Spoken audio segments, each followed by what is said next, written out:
You're listening to Dave the IT Guy, coming to you from an undisclosed location. Do not be afraid. Dave is here to help with all of your security and hacking questions and news. We own them now, and we are in control. Sit back, turn it up, and let's get started in 3, 2, 1.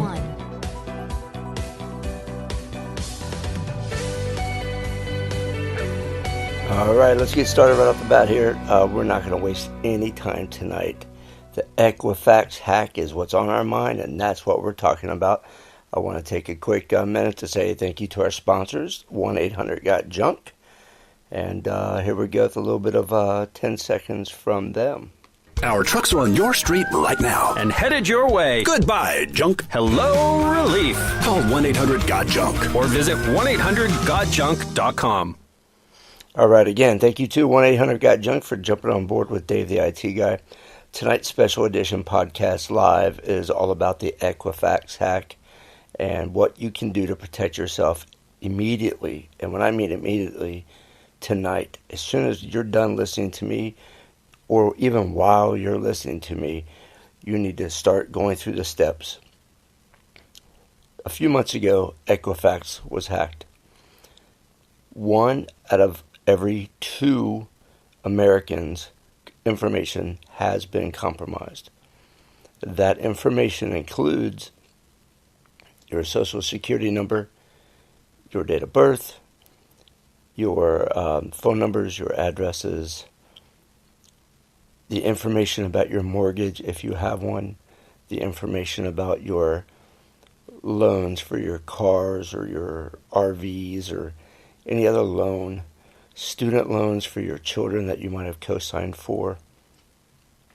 All of that information is now out on the dark web, and it is up for sale. The worst of it is, Equifax knew about it 6 weeks ago. And if you hadn't heard of this yet, just go Google the Equifax hack. You'll find that before they publicly announced the hack just this week, executives were selling stock because they knew that their stock was going to bottom out. Now, if that's not insider trading at our expense, I certainly don't know what is. But that's a different topic. They'll get theirs and they'll get what's coming to them. But we need to make sure that we keep what's ours. And that's our information, our credit. So the first thing you need to do is jump on to the internet and just send a Google. Listen to me, I'm crazy tonight. Type into Google or some other search engine that you happen to like, and just type in Equifax hack. You'll get a lot of links, a lot of stories, but near the top of any search result is going to be a link to a website that Equifax has created, and it'll ask you to type in your last name and the last 6 digits of your social security number. That is legitimate. It's an Equifax website. They own it. If you are 1 out of every other American, 1 out of 2 that's been compromised, it'll tell you that. Or it'll tell you that you've not been compromised. It will then give you a date, and it's going to say, on this date, return to our website and follow the instructions. It's not going to send you an email, so whatever information you see on the screen about returning to their website in a couple of days, you need to take a screenshot or write that information down. That's very important. The reason that you have to wait a couple of days is because so many people are affected that if everybody is trying to log in at once, it'll just crash their website and nothing will get done. So you'll probably have to wait a day or 2 before you can finish the steps. But the steps will then take you through the process of logging into Equifax. Sells a premier service that allows you to lock your credit report, meaning nobody can do anything with it, nobody can edit it, nobody can read it, nobody can add or delete information from it, except under some very rare circumstances. And they can't do anything else with your credit. They can't sign up for new stuff, whatever, without someone speaking to you on the telephone. Now, why is this important? Besides the obvious, with these types of hacks and the type of information that has been stolen, somebody could very well act like they're you and decide to put your home up for sale and then agree to sign documents electronically, because it's becoming very common.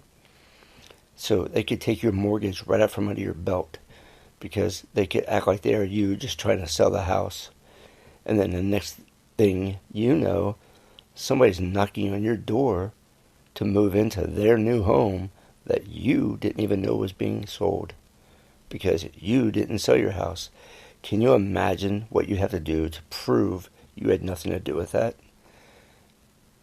It's already happened. So this isn't some wild, made-up thing that Dave is thinking about. It's already happened once. It's already happened. Your information about your insurances, like health insurance, car insurance. When you sign up for car insurance, they run a credit report. Well, your driver's license info, all that stuff. So now somebody could have your driver's license info, go and act like they lost their license, get their new picture taken with your information, and present themselves as you with a valid driver's license, getting you in trouble if they do something illegal, or at least get a speeding ticket or whatever. That's just 2 examples of all the bad, very bad things that could happen. So please, I urge you, make sure you are checking the boxes. You are making sure that you sign up for this service.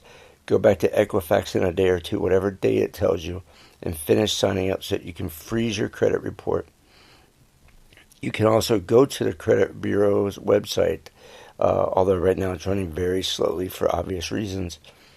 And you can do what's called a statement, right? You get to write a statement that says, I was part of the breach. Please do not allow my information to be used. Please contact me via phone number on file, etc., etc. So you can write that statement. That way, anybody that ever a car dealer or some other place trying to look at your credit will know that they have to reach out to you first. Equifax is also offering free credit monitoring service for a year, and they are also offering the kind of like the old LifeLock service, where they're offering $1 million worth of identity theft assistance in case your identity is stolen.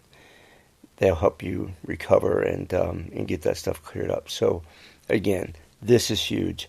It's the biggest data breach in American history ever. And it's real.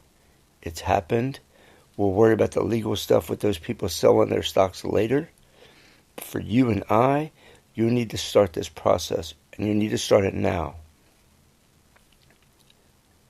The other part to all of this is that you have to be proactive. You have to monitor your stuff. Yes, you'll get some emails that something's happened, but credit monitoring is reactive, meaning it tells you something happened after. That's why you have to sign up for these other sub-services. All of that will be explained to you when you sign up through the website today, I hope. And then when you have to go back in a couple of days, it'll walk you through the process of signing up for all those sub-services. The credit lock is hugely important. That's what will stop new stuff. But you also want to watch your old stuff as well, and that's what the monitoring will do. But you have to pay attention. Make sure, and if you get too afraid, don't hesitate to call a credit card company or your bank and ask them to issue you a new card with a new number. Yes, it's inconvenient, I get it, but I've already done it because it's just too risky. Why fight later to fix a problem if you can just call now and ask for a new credit card to be sent, call your bank and ask for a new debit card to be sent? Why not go ahead and do that? And yes, it's a little bit of a hassle now. Instead of the huge hassle would be if somebody steals something or does something with that information and you have to fix it after the fact. While the money is already out of your pocket, you're trying to recover that money. By doing what I'm suggesting, the money won't be out of your pocket first.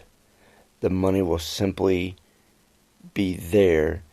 You'll just have to wait a couple days to get to it while you're waiting for your new cards. So that's what I have for you tonight. Quick, down and dirty. This is real. I cannot stress it enough.